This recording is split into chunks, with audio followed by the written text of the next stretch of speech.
मंगनी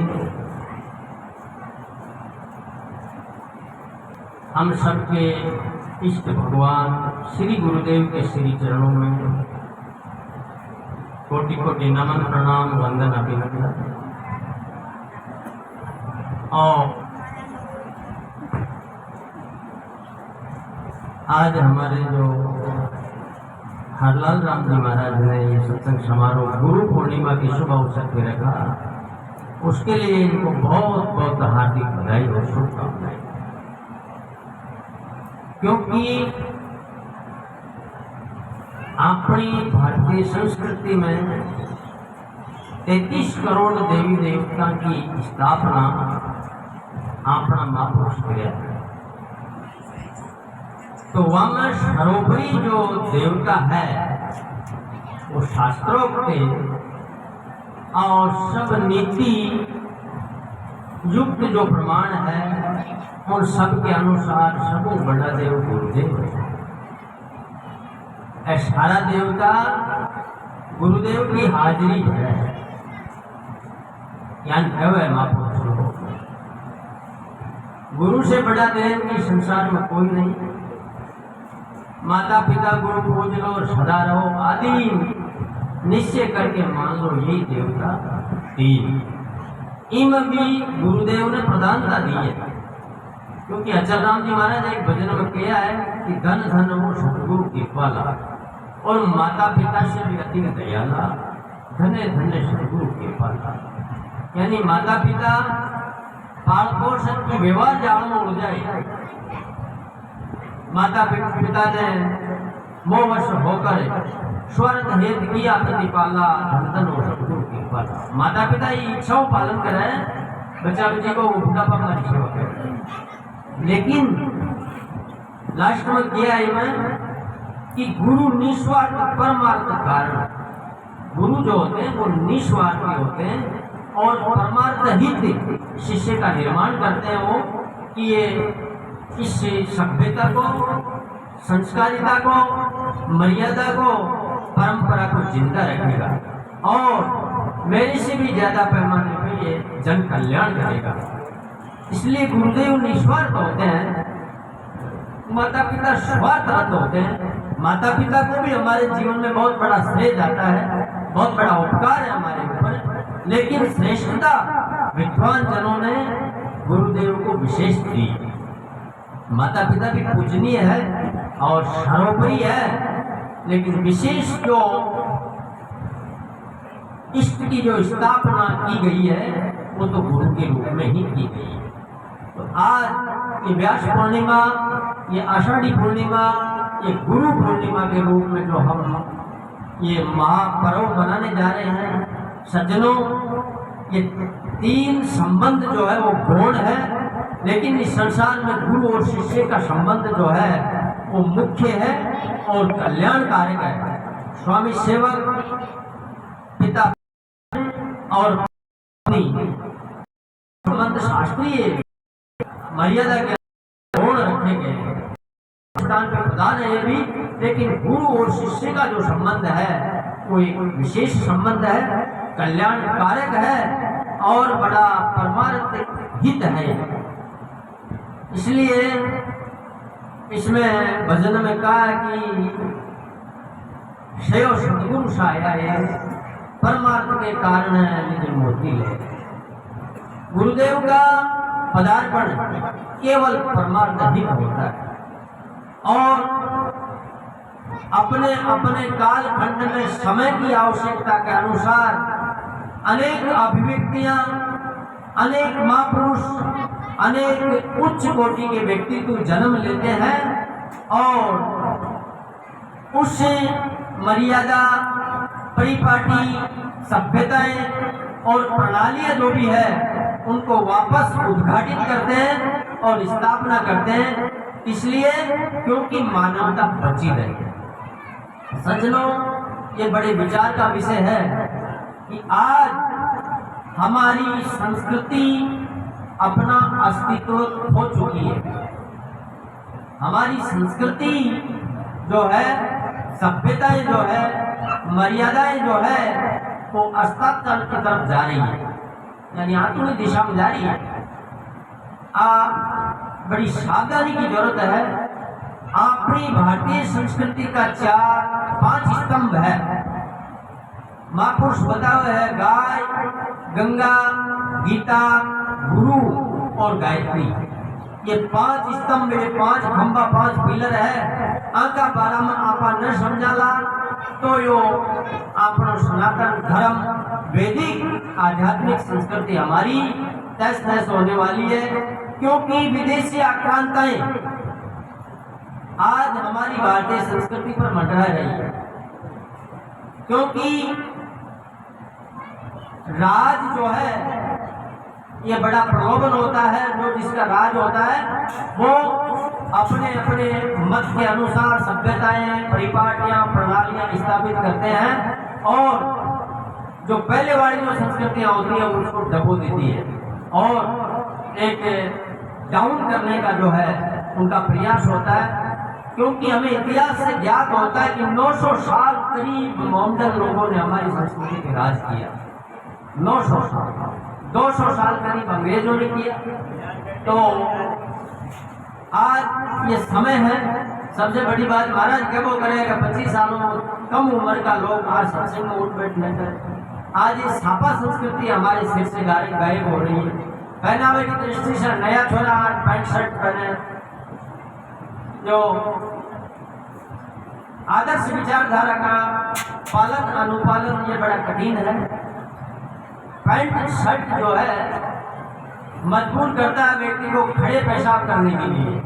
व्यक्ति खड़ा अगर पेशाब करता है तो आयुर्वेद कहता है कि उसके पेट में गैस और कब्जी 100% बनेगी।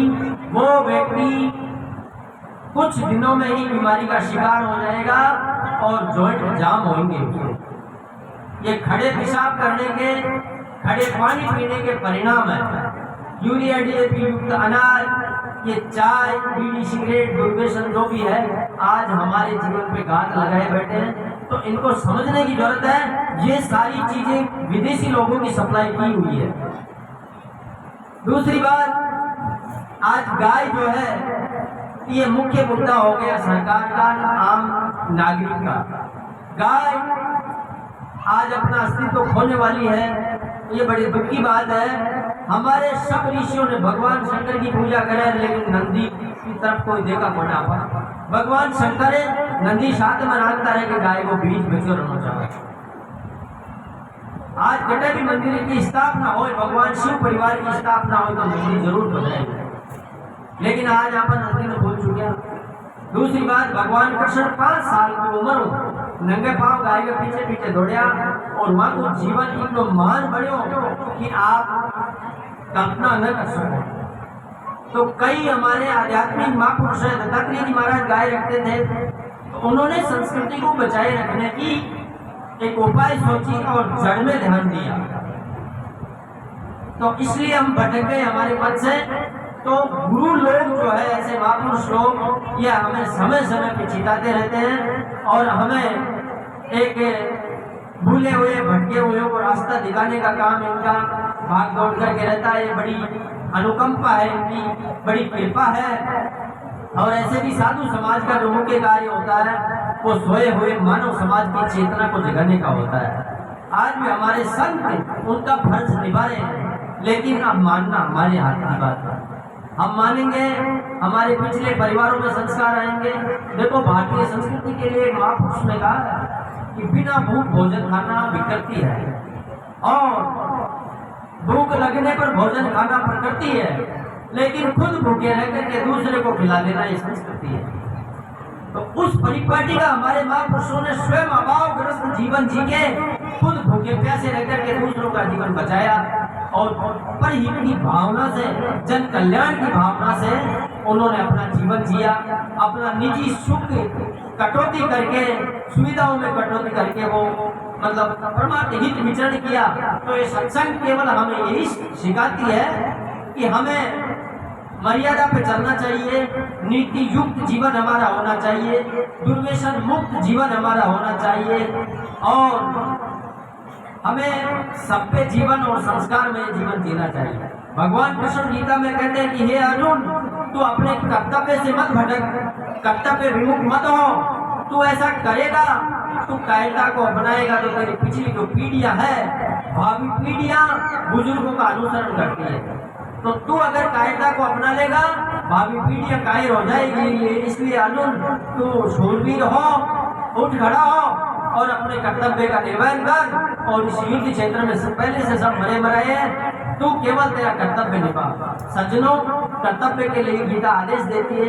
सारे पुराण ग्रंथ, बाइबिल, ये सारे जो उपनिषद है, ये सारे कर्तव्य पर जोर देते हैं। आज हम कर्तव्य से भटके हुए।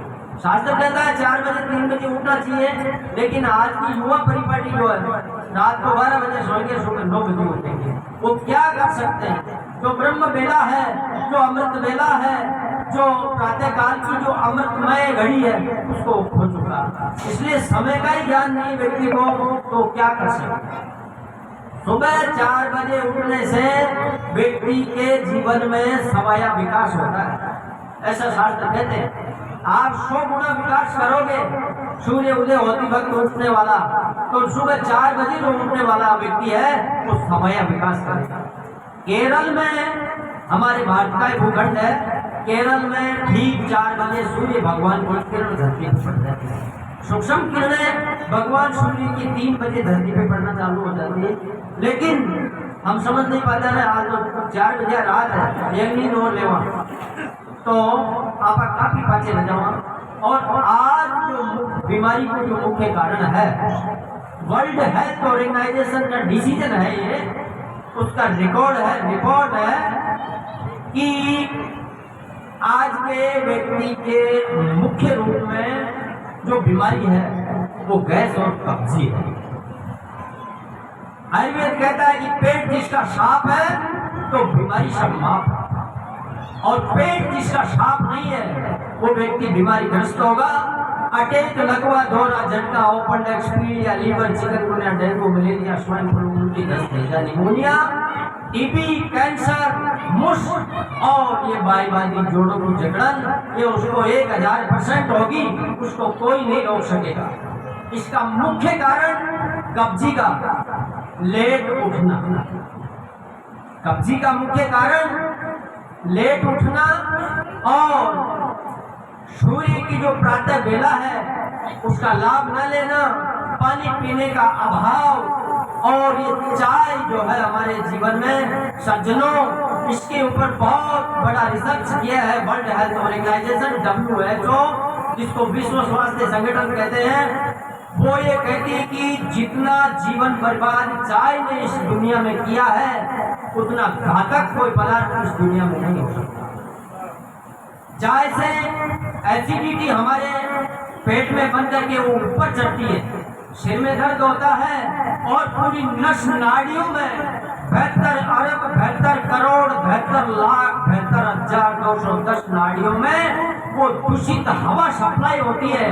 व्यक्ति के जीवन और शरीर में जकड़न और अकड़न हो जाती है। वो व्यक्ति 40-50 तक होते होते जोड़ों के दर्द की शिकायत करने लग जाता है और डॉक्टरों के चक्कर लगाने लग जाता है। नीली, पीली, काली, लाल, गुलाबी गोलियां उसके जीवन में शामिल हो जाती है और टॉनिकमय जीवन, केमिकलमय जीवन उस व्यक्ति का हो जाता है। इसलिए सज्जनों, इस चाय को अगर हम विदा कर देंगे, आयुर्वेद कहती है आप आधा जीवन जीत लोगे। चाय अगर व्यक्ति के जीवन से विदा हो गई, आपका आधा जीवन जीत लोगे। रामपुर जी महाराज ने तो बहुत खींच के कही है कि चाय खाली जगत को चूस लिया सब खून, अरे सुकड़न लाग्या आतड़ार, पछता नहीं फिर चून, पछता नहीं फिर चून, काम नहीं करे दवाई, अरे कीजिए कौन उपाय, कमजोरी नस नस में छाई। फिर वैद और हकीम भी किनारा कर जाते हैं और उस व्यक्ति को मरना सहन होना पड़ता है। इसलिए सज्जनों, जो हमारे जीवन में सबसे घातक चीजें हैं उनका हमें त्याग करना चाहिए। भगवान कृष्ण गीता में कहते हैं कि हे अर्जुन, त्याग से तत्काल शांति मिलती है, और पहला हमारा कर्तव्य है वो इस जीवन को स्वस्थ रखने का है। बीमार आदमी कुछ नहीं कर सकता, वो परिवार और समाज पे बहुत बोझ बन जाता है। परिवार वाले देखने लग जाते हैं कि कब मरे, कब घर छूटे, कब बिस्तर छूटे। थोड़े दिनों में सब बोर हो जाते हैं, इसलिए हमारा पहला कर्तव्य है शरीर को स्वस्थ रखना। शरीर को स्वस्थ जब ही रख सकेंगे हम कि हमारी संस्कृति को समझ पाएंगे।